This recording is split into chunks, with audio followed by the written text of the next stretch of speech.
Welcome, everybody, to the Crawford County, Illinois Ghost Hunter Society podcast. I'm Jason Snyder, founder and team leader of the Crawford County Ghost Hunters. Tonight, we're going to be talking about McPike Mansion. So everybody get ready, but visit our social media pages while we're doing the podcast, and definitely check out the pictures and the video that we put up about McPike Mansion. You can visit our website at crawfordcountyghosthunters.org. Our Facebook page is facebook.com/Crawford County Ghost Hunters. And you can find us on Instagram at Crawford County Ghost Hunters.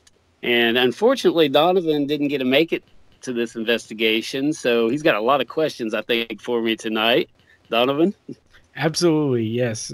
Disappointed is definitely an understatement. I was definitely excited when I heard about it, but unfortunately I was unable to attend the investigation. But I will be asking a bunch of different questions, Jason, about the history, kind of what you guys found, and your overall conclusion of how you think the investigation went.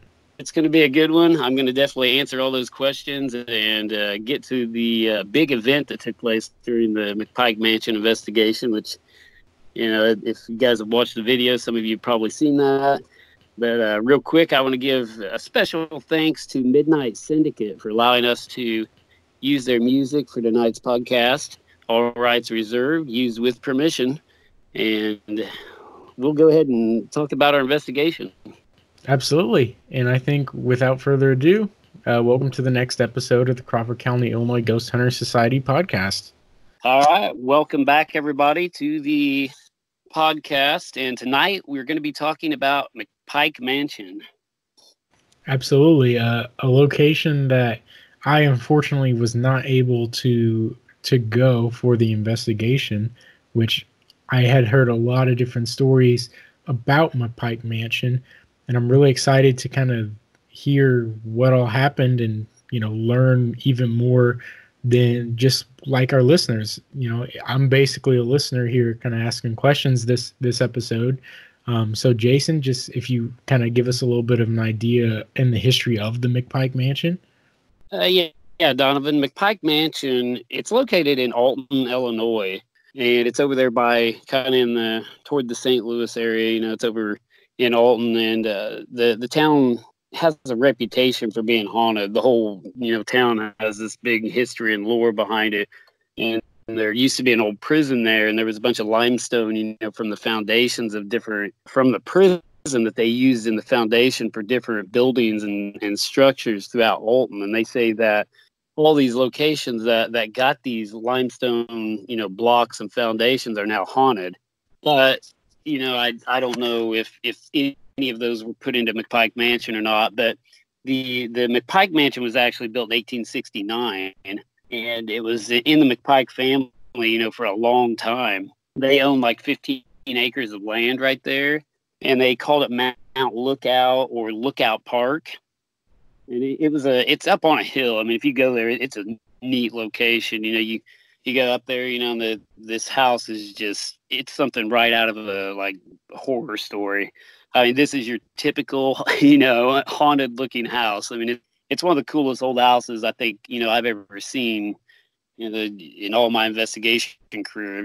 It's just a cool place, but it's got that eerie effect, but you got to be careful with that too. And, you know, not let that automatically, you know, put in your mind that, oh, this place is going to be haunted just because it looks so dang creepy.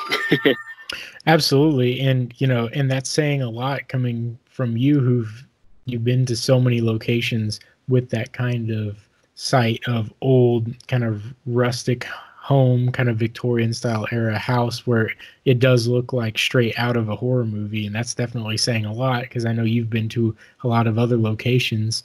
So how kind of McPike Mansion kind of condition? Because I know when it comes to older locations and different things, I know that it can sometimes, you know, the nature can kind of overwhelm and kind of come over different old houses like the McPike Mansion. Yeah, the problem comes like the McPike family lived there, they believe, up until like 1936. And, you know, it had some other people move in and out during that time period. But during the 1950s, the place became like completely abandoned. And, you know, a lot of vandals came in and actually tore the place up. There were 11 fireplaces, I guess marble fireplaces. There were banisters. All the whole place was, I guess, demolished and a lot of stuff stolen out of it, which is kind of sad. And it's never really recovered, I don't think, since then. You know, the current owners, I believe, I'm not sure what year they actually bought the place, but they did buy it, you know, later on. The ones who currently own it, Sharon, she's trying to fix the place up. She's doing a really good job about it. But the condition of the house, you know, is still really, really bad. And, you know, they need a lot of donations to try to get this place going and to where everybody can go upstairs and stuff again. But it's pretty bad, to tell you the truth, Donovan. Like the floors are gone. When you go upstairs, you know, there's holes down through the floors, and it's pretty bad as far as the structure is concerned. But the outside, you know, the foundation, everything is good. The cellar, you know, it's extremely sturdy. That's where a lot of the activity takes place too. The cellar's been known for like paranormal activity there for years and years. People have experienced things in that cellar area. Yeah, and like you were saying, I'm sure that they're doing, you know, what they can to try and restore it and kind of get it back to its major glory. But I know that it's been huge, and for ghost hunters, I should say, and paranormal people looking for all kinds of different evidence and different stuff. And I know that you say that I have seen specifically that cellar has really been kind of a hotbed. Can you kind of tell us just kind of a little bit of kind of the claims around that area? Yeah, the cellar area has had a lot of reports of activity as far as like people have seen balls of light, strange mists that come out of the wall and go like through the cellar and into the other side of the wall. People have experienced cold spots down there. They mostly report the balls of light and just strange like energy type feelings down in the cellar area. The weird thing about McPike is there's not a, you know, like your typical place we investigate, there's not like a big long historical list of tragic events that took place at this location. You know, it was built for Henry Guest McPike. And, you know, they think possibly he died there, maybe some of his family members. Who knows, you know, if the guy who moved in after there passed away in the home. But, you know, rumor is, you know, Henry McPike haunts the location and one of the other former owners that lived there for a little while. But when Sharon first moved in, she told me, you know, she was outside and she looked up in the window and she saw a guy standing up in the window. That's when she first realized that, hey, the claims about this location being haunted are true.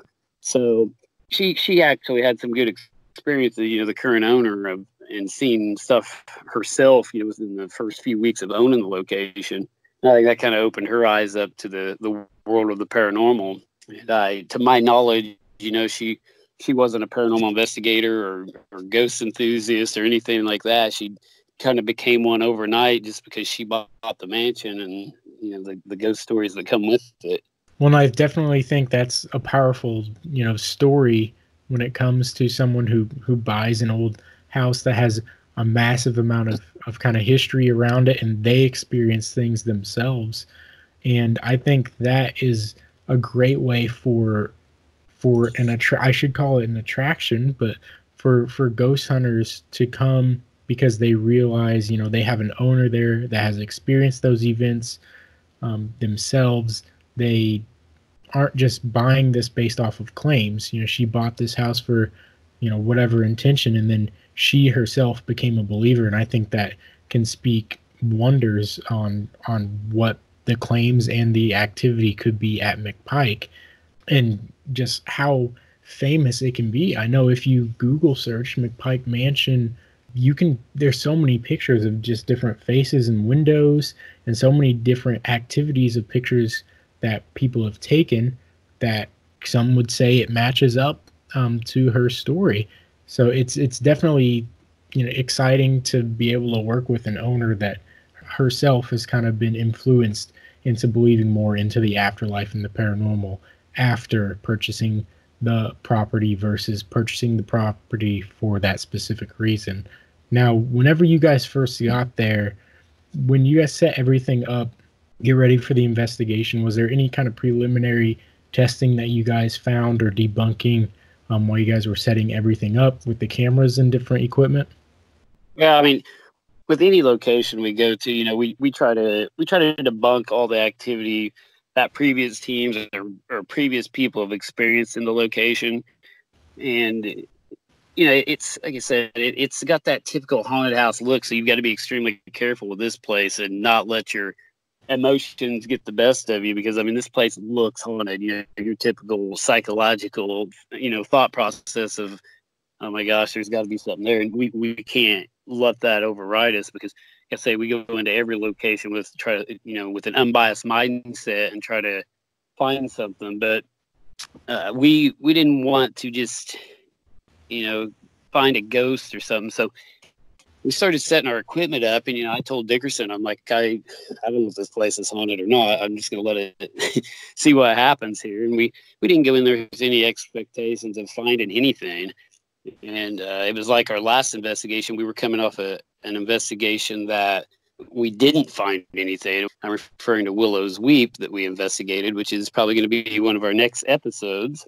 So you guys can out there listening we'll have something to listen to about that. But that's a whole nother episode here. But yeah, we were so kind of down that we not down, but we come into this place thinking, it's going to be the same thing. We're gonna be able to debunk all the claims in the cellar and just everything that's happened. But when I get further into the story, you'll find out that we couldn't debunk some of it.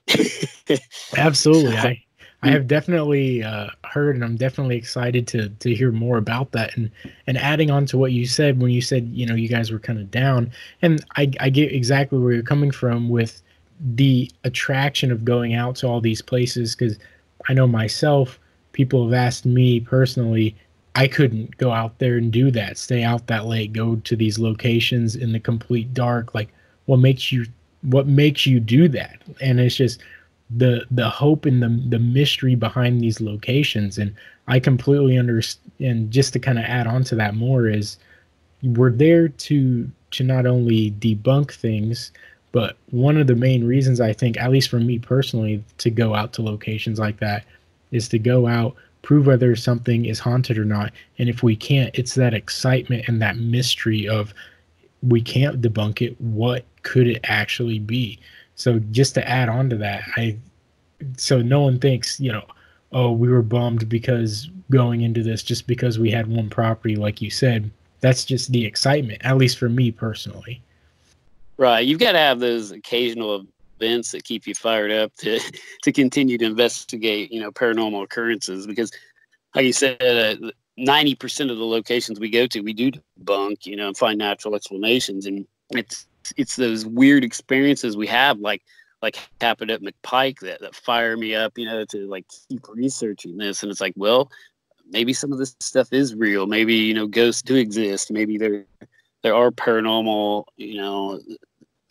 things going on that we just can't explain with modern day science. So yeah, this was definitely one of those locations that got me fired up, because we were actually in there investigating, and we'd set cameras all over the place. Kind of go back a little here. We did an EMF sweep. We didn't find anything on our additional EMF sweep of the house or the cellar area, and which is typical. And there's no power to the house, so that's a good thing too, because we don't have any false EMF readings from some type of power source going to the house. It was extremely cold that night. If you go back and watch our video, I mean, it was so cold that night. Oh, I specifically remember that. I think the wind chill was almost in the negatives. I think it was incredibly cold. At least I know where I was. I couldn't imagine where you guys were, at a location that had no electricity, no heat, and just being out there in the environment with it being that frigid and cold. Yeah, it was literally like 10 degrees, and our thermal scanners inside the house, where it's kind of insulated but not really, it was reading about 28 degrees, I remember. So not much of a temperature difference inside the house. But we're lucky, Jason Dickerson, we set up a command center in the trailer, and it's heated and everything, so that helped us out a little. We set up this all of our monitors and everything in there so we can come into the heat. We kind of cheated a little, but yeah, it was so cold, so we put the monitors in there and ran our cameras out into the house, which is probably, I don't know, close to about a football field in length, but we ran cameras all over the place and got them set up. We ran, I believe, 3 infrared cameras down into the cellar area, and then we ran 2 upstairs into the upper part of the house. And I knowing what I know now, I wish we would have back-to-backed our cameras, like piggybacked them, where one was looking one way and the other one was looking the other way, kind of 2 different angles, because we would have caught the event that took place, like on those cameras as well, which I'm going to talk about here in a minute. But yeah, we keep teasing that event, and I know if people follow our Facebook, they could have seen a video. We actually created a video for that, so there's always a plus of following us on social media. Just another plug there. So follow us, of course, and a lot of stuff we post on there, so definitely take a look at it. And when you first showed to the rest of the team, I didn't know how to respond. It was very, very shocking. I guess enough of the tease. So when you set up all the cameras and everything, I know you were talking about the cellar was a big focus. Was there anything else as far as movements or doors creaking, or just kind of the normal paranormal kind of stereotypical evidence, or what specifically other evidence kind of or claims were there? We went into the cellar area, and one of our friends and fellow paranormal investigators, Dale Kazmarek, had told me that his team had heard a creaking sound in the cellar area. When you go down to the cellar, you'll just have to look at our pictures on our page, but it's like a vaulted cellar. And there's these 2 big iron doors down there. I mean, they are huge, and they can be shut and like latched. I mean, if you went in there and they shut these behind you and latched you, you're not getting out of that place. And I was going to have them lock me in there, but I didn't. Maybe next trip. But we heard when we were inside there, I think it was me and Dickerson in there, and we heard what sounded like those doors creaking, and these are heavy doors. I mean, it sounded like they were creaking, and we'd already been told by other investigators that they'd heard the same sound in there, and we definitely heard that. I can't verify that's what it was, but that was almost during the initial investigation, and we picked up several EVPs that we've still undetermined on what they are saying. One of them is definitely a female voice, but we can't really make out what it's saying. James Pinkston was also there with us, one of our team members, and he was on the staircase. We then went upstairs, started focusing on, like the first floor area, and he was kind of just sitting on the staircase looking around, and he had this weird look on his face because he's got a Tascam recorder he was using. He's listening to it live through the earphones, so he's hearing stuff we can't hear.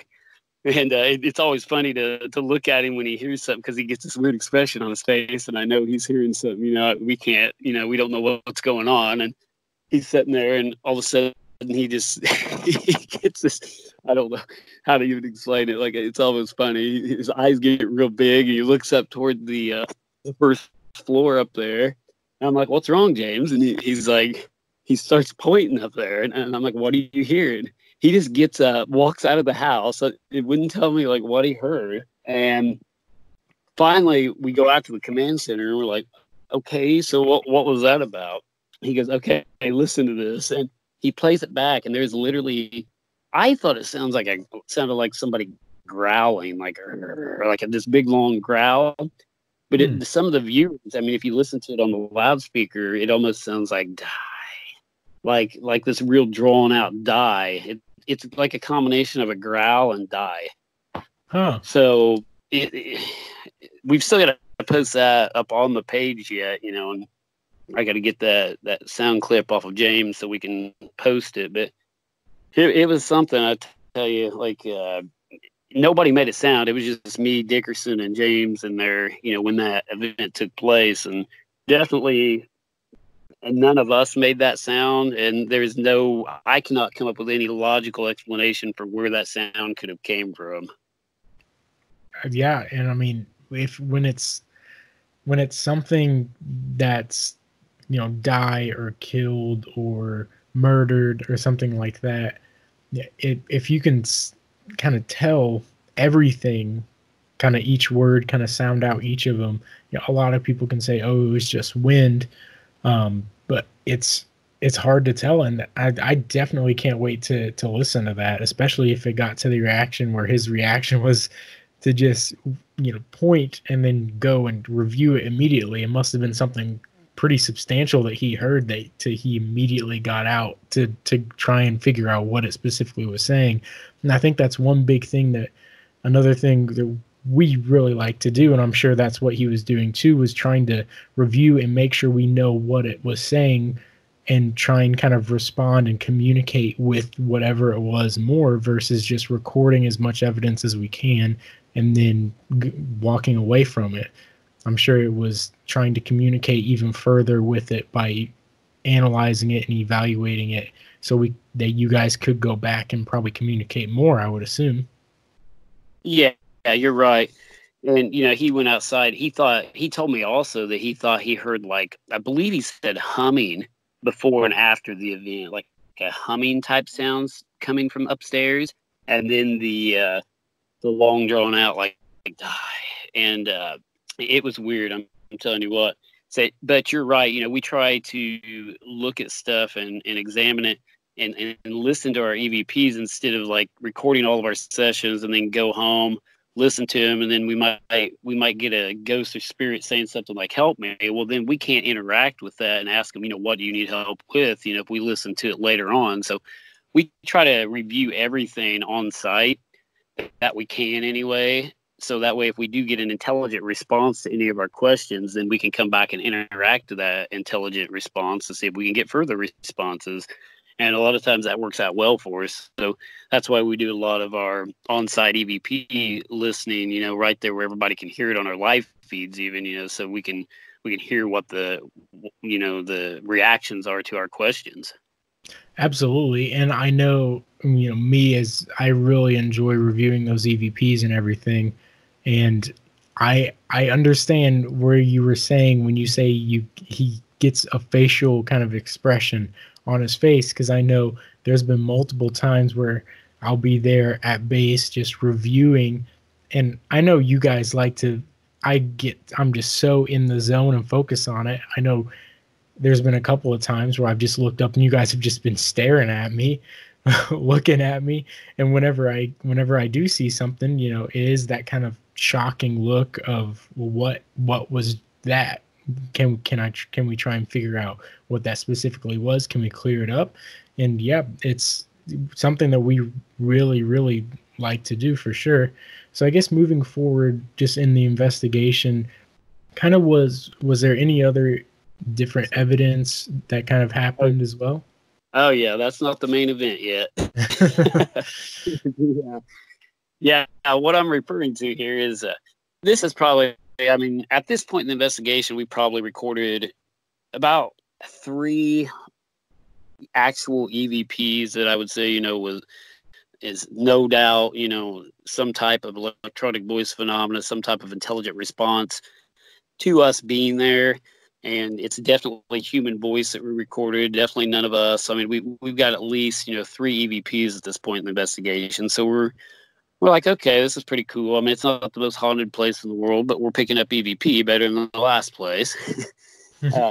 So we get out our ghost box, which I'm not a huge fan of the ghost box. It's an AM/FM digital recorder. It's basically, we're picking up state radio stations. It's an AM/FM digital radio, and it's designed to scan through the frequencies at a really high rate of speed. And the theory behind this is the ghosts or spirits, they can kind of ride in on these waves or formulate, words or sentences. And what we look for is words and sentences that come over several different frequencies and are extremely loud and, sound intelligent to the questions we're asking, rather than just, some type of soft we're picking up in the background or something like that. But again, if you haven't seen one of those, you can buy them online. I actually made this one. It was a Radio Shack version, and I modified it myself to skip through the frequencies, and that's all it's doing. It's just scanning those AM, FM, channels really fast, and they're supposed to be able to come through there and talk to you. So that's basically what the Ghost Box does in theory. And because of its ability to pick up AM and FM radio stations, it's not, in my opinion, a scientific piece of equipment, even though I don't want to sound like I'm totally against it, because I've heard so many weird things come through that thing that I can't say that it doesn't work. We've picked up so much activity in a Ghost Box. It's kind of crazy and scary, but I can't say it's a scientific piece of equipment because it picks up radio channels. Well, and that's the thing about the paranormal, is that there's so many things that people can theorize. This allows you to communicate with spirits. This allows you to communicate with spirits. There's always new technology that comes out, and there's SB7 and SB11, which is the spirit box there. There's so much new technology, and you always have to go out and at least test it.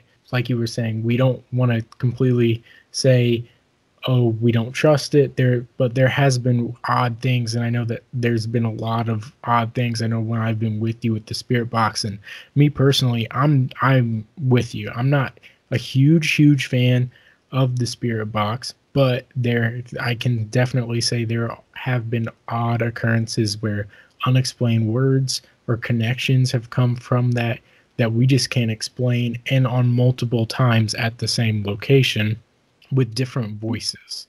And when you have that, it's really hard to be able to tell, are we getting something intelligent here or what? Or is it just pure coincidence?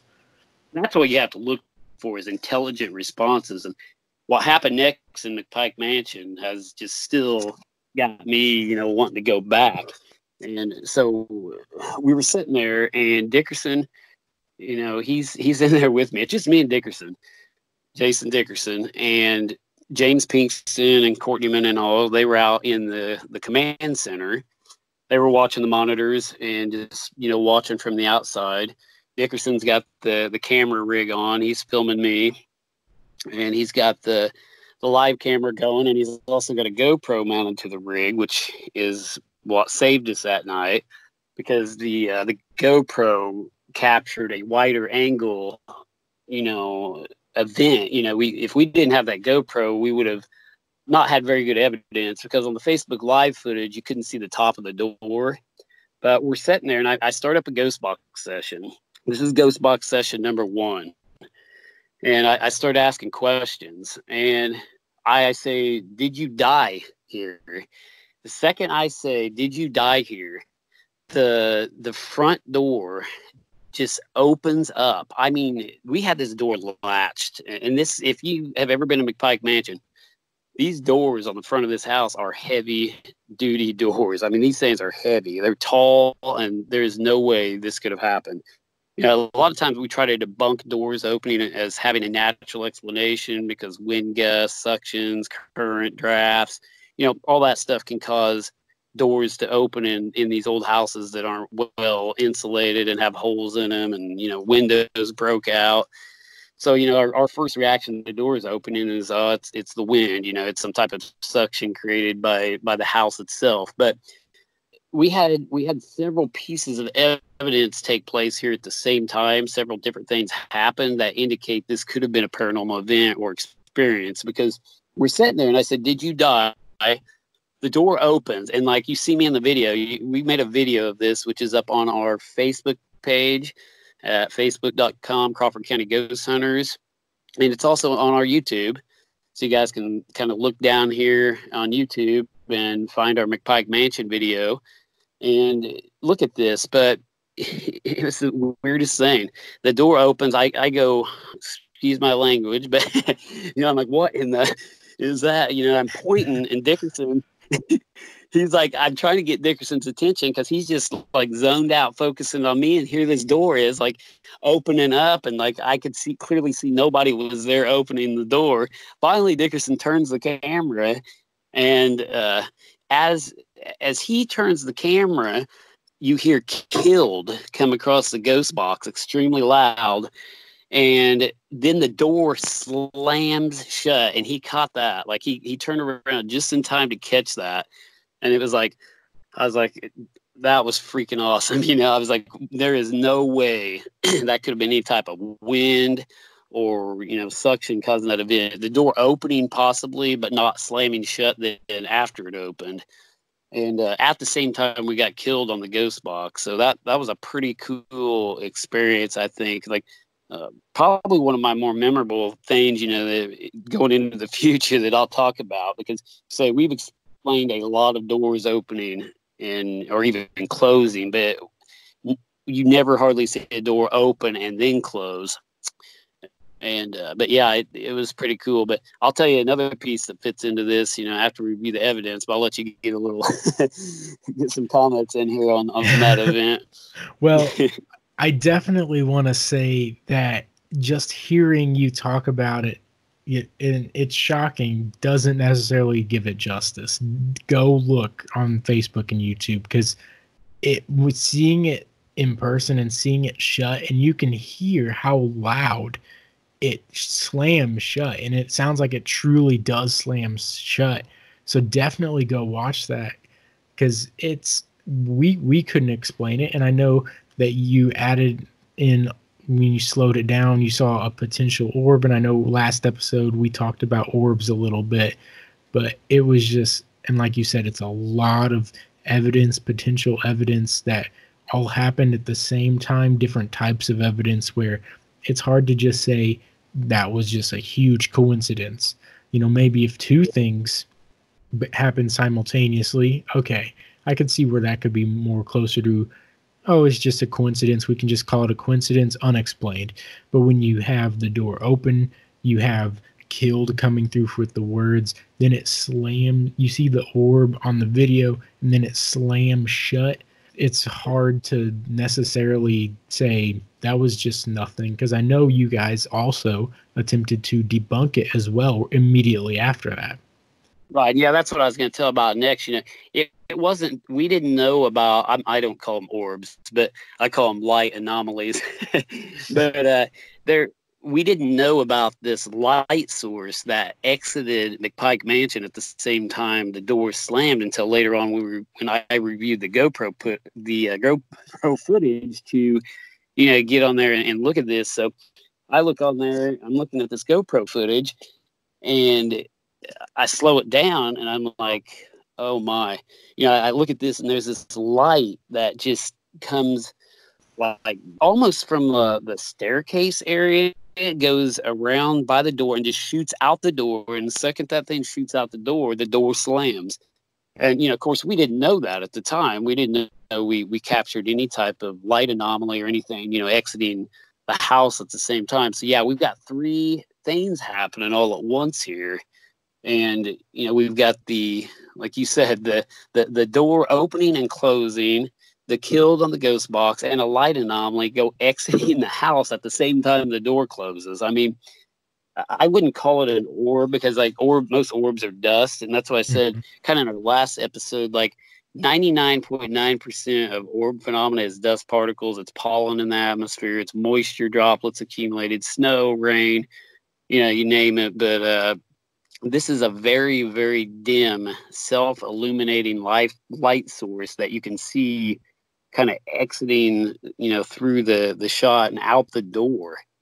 And the weirdest thing ever, Donovan, if you look at that video real close, as that light source exits the door, it blows leaves up in the outside on the ground. If you watch real quick, you've got to look extremely quick in the video, but I slowed it down to see it.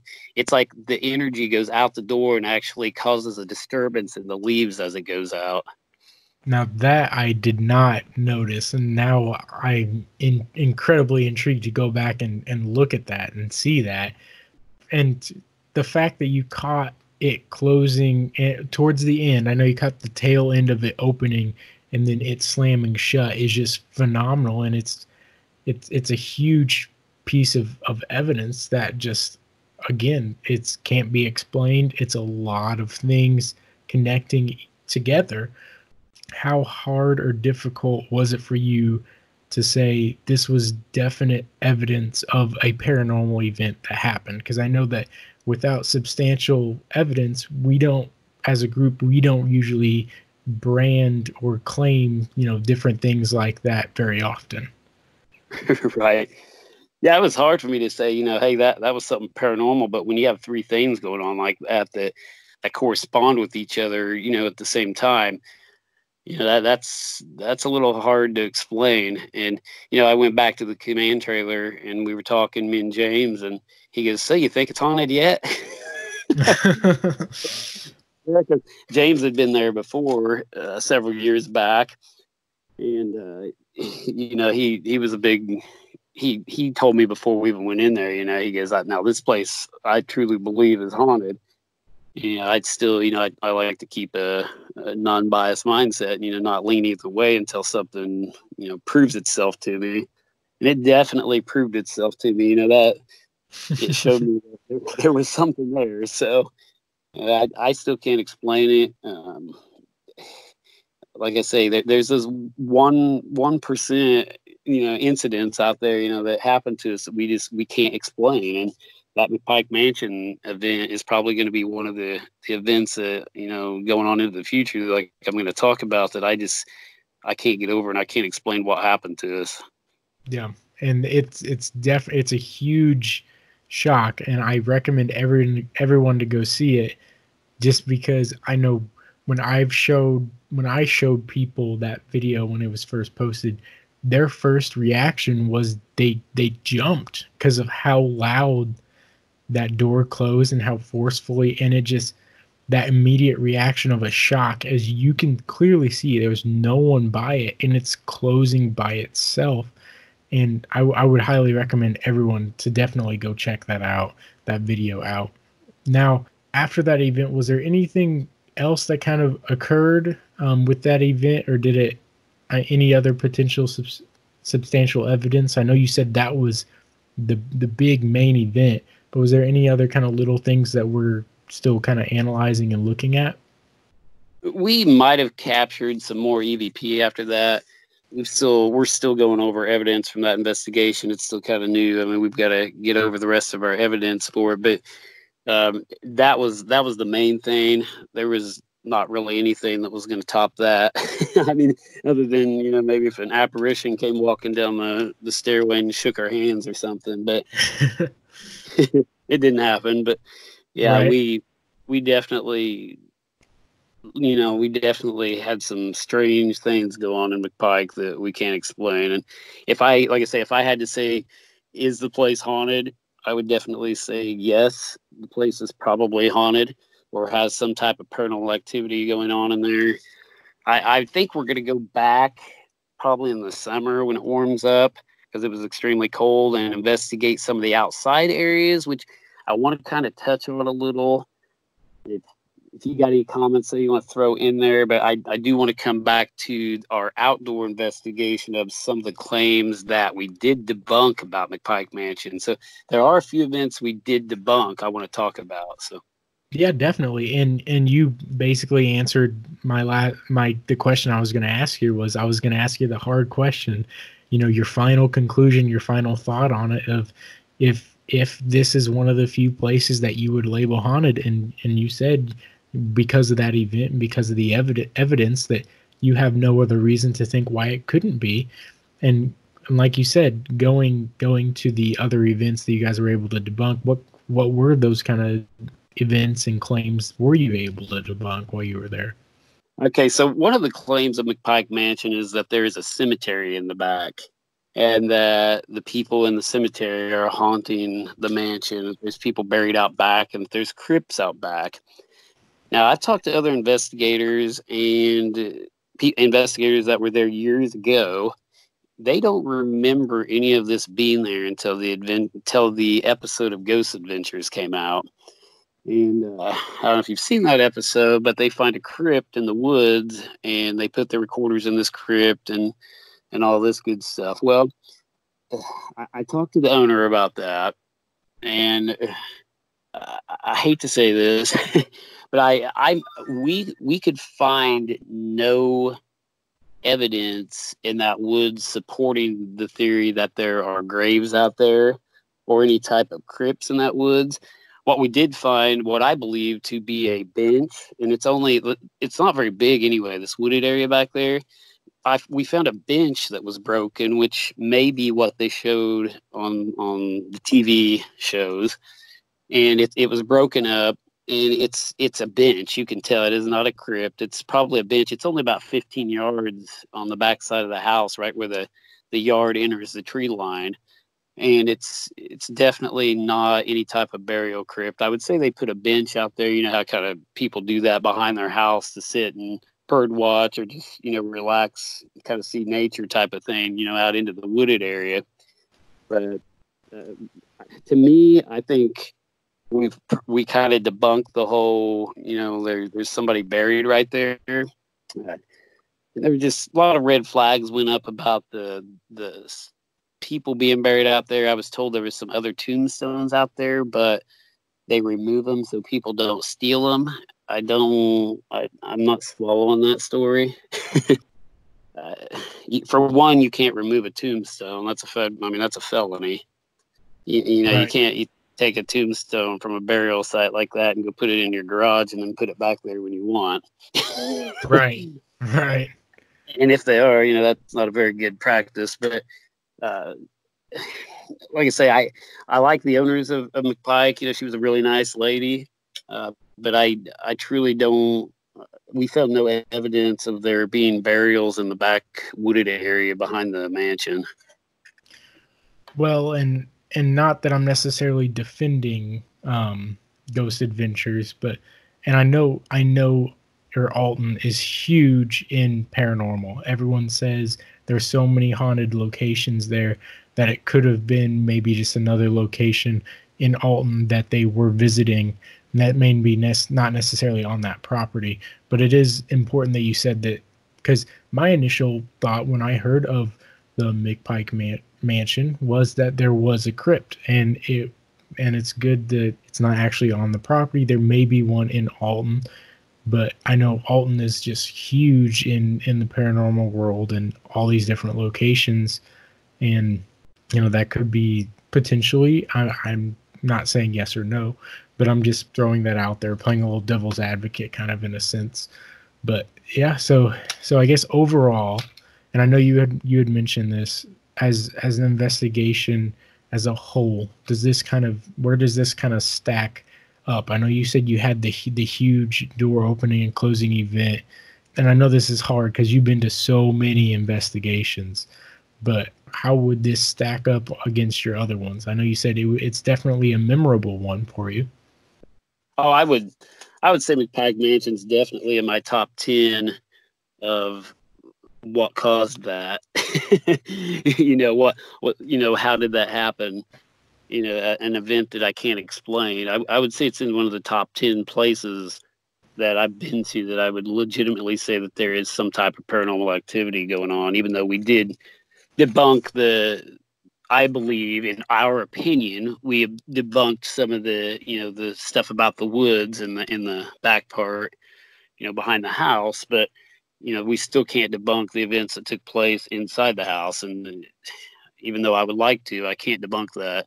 So yeah, I would definitely rate it up in my top 10 list of haunted places and, paranormal events and experiences that's happened to me over the past 20 years. Well, as someone who unfortunately couldn't go, makes me incredibly jealous that I was unable to go to that specific investigation. And it's definitely exciting that you had that experience, and for probably our listeners as well that watched it on the live feed. And they know you've been doing this for a long time, and you've been to a lot of locations, and for it to rank that high means it was a huge eventful location and investigation for not only you, but for the group as well. And with it being a nationally known location, that it's amazing, just the evidence. And then that just adds even more on the, I hate to say amazing again, but just the amazing location and the history and the evidence that came with the McPike Mansion investigation. Right, for sure. And I just wanted to throw out there again, Sharon, the owner, she's amazing. She was extremely nice, during our investigation, one of the nicest ladies you'll ever meet.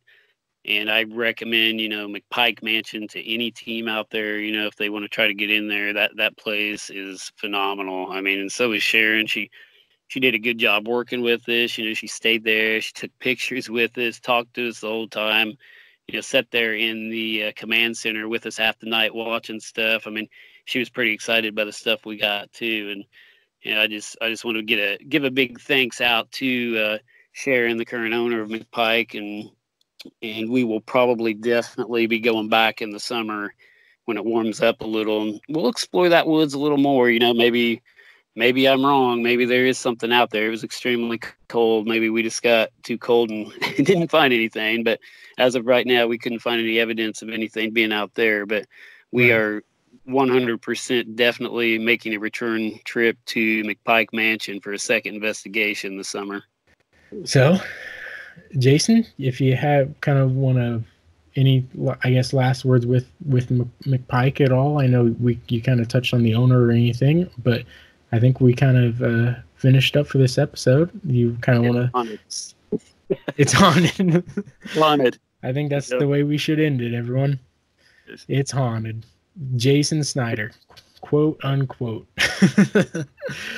Well, everyone, again, thanks for listening again. I'm Donovan Hall. That's Jason Snyder there. You can follow us again, Facebook, Instagram, YouTube, and our webpage. Just Google search on there. Our webpage is crawfordcountyghosthunters.org. Again, thank you guys for joining. Hope you guys have a great rest of your night.